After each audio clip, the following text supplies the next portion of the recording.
This video will be looking at informal methods of doing subtractions.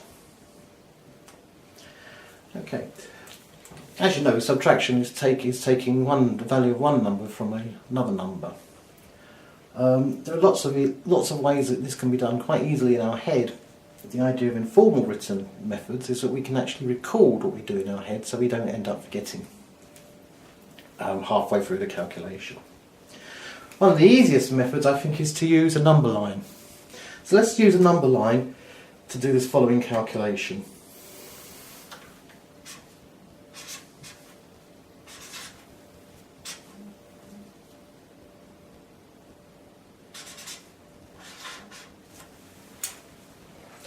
Okay, the way we can look at subtraction is in terms of the difference between two numbers.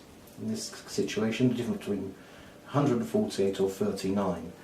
When looking at the difference remains the same whether we work our way out from 39 up to 148 or count backwards from 148 back to 39.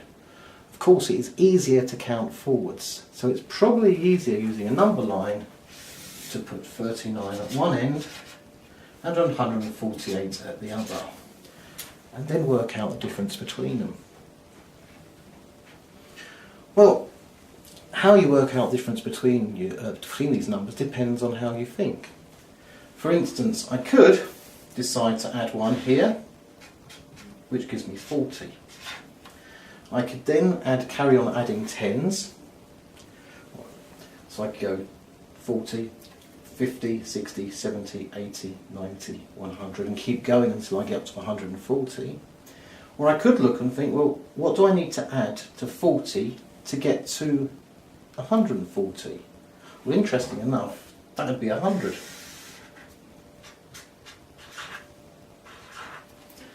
I'm now sitting at 140.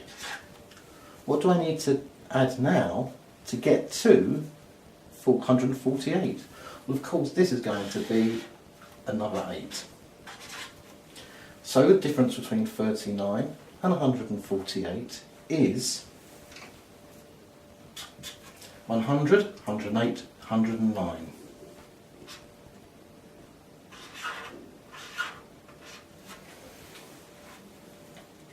You might not think of it that way.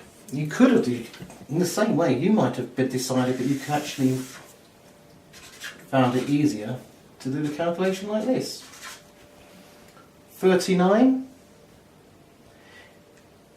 is 100, 39 plus 100 could be, gives us 139. Plus 1 gives 140, and plus 8, 148. The answer still remains as 109. Some of you may use what is known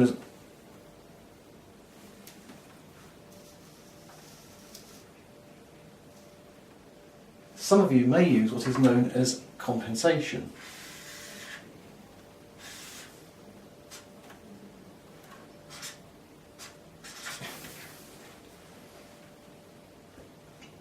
In that you might decide that you could go up 100. Go 100 first of all, giving you 139, and then effectively add another 10.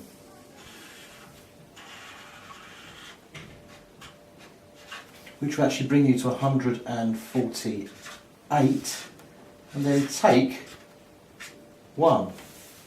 In that case you'd have 100, 110, take 1, giving you 109. This method of recording your calculation is as flexible as the very different ways you can actually think about this sum or doing this calculation in your head. That method, I think, it's actually a very, very good way at explaining or trying to analyse how you do your calculations. If you have a chance, have an experiment with this. As I said, it is a very flexible method.